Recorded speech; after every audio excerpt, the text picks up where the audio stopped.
Baik, Assalamualaikum warahmatullahi wabarakatuh. Perkenalkan, nama saya Eko Pangestu, program studi budidaya perkebunan kelapa sawit kelas A.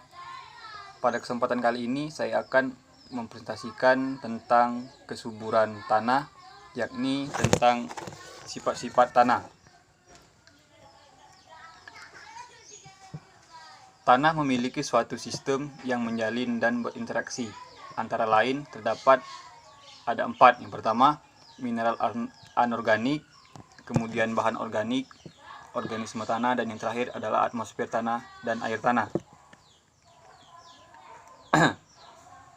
Adapun sifat-sifat tanah, sifat fisik dan sifat biologi tanah. Sifat fisik dan sifat biologi tanah dapat dilihat secara kasat mata dan diteliti seperti warna tanah, tekstur tanah, kepadatan tanah, suhu tanah, struktur tanah, banyaknya mikroorganisme yang hidup, kemudian jamur tanah, dan yang terakhir itu pernapasan tanah. Jadi itu tentang sifat fisik dan biologi tanah yang bisa dilihat menggunakan kasat mata. Kemudian selanjutnya sifat kimia tanah. Sifat kimia tanah ini mengacu pada sifat dasar tanah yang memiliki derajat keasaman atau pH yang berbeda-beda. Pemupukan yang dilakukan oleh manusia dan kandungan organik serta mineral di dalam tanah itu sendiri. Jadi untuk sifat kimia tanah ini tentang isi dari kandungan tanah itu tersebut, seperti pH tanah dan pupuk. Kemudian yang pertama itu tentang sifat fisik tanah. Sifat fisik tanah antara lain adalah tekstur, permeabilitas, infiltrasi, struktur, kepadatan tanah, porositas, konsistensi, warna, air tanah, temperatur, dan aerasi. Infiltrasi merupakan salah satu sumber utama dari ketersediaan air tanah. Maka dari itu, infiltrasi dapat dipakai untuk menentukan besarnya pengisian kembali atau recharger air tanah yang bermanfaat untuk pertumbuhan dan reproduksi tanaman. Jadi infiltrasi itu sendiri proses masuknya air ke dalam tanah itu disebut dengan infiltrasi melalui pori-pori tanah atau rongga-rongga tanah.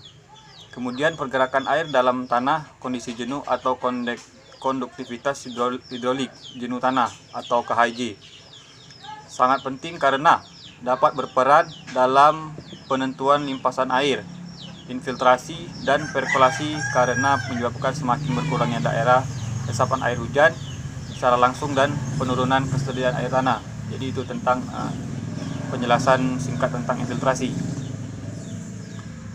Kemudian yang kedua mengenai komponen air tanah.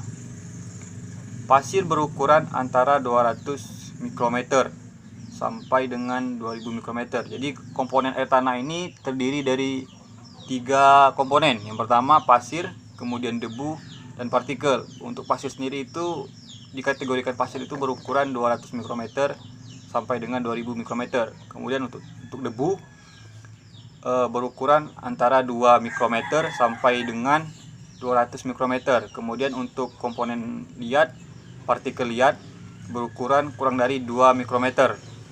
Seperti itu. Dengan catatan, makin halus ukuran partikel penyusun tanah tersebut akan memiliki luas permukaan partikel persatuan bobot makin luas, seperti itu. Kemudian yang ketiga, tentang sifat kimia tanah. Sifat kimia tanah dapat diketahui dengan cara menggunakan alat tertentu, yakni analisis tanah dan jaringan tanaman melalui laboratorium, dan diketahui jumlah sifat-sifat kimia. pH tanah dapat diketahui nilainya menggunakan kertas lakmus atau pH meter tanah. Jadi untuk pengukuran pH itu sendiri bisa menggunakan kertas lakmus. Adapun beberapa sifat kimia tanah yang sangat penting, yakni ada yang pertama ada reaksi tanah atau pH tanah, kemudian koloid tanah, yang ketiga tentang kandungan C organik tanah, kemudian N total tanah, C per N tanah, P total tanah, P tersedia tanah, dan kation-kation basa tanah meliputi K, Na, Ca, dan Mg. Kemudian yang terakhir itu tentang kation asam tanah.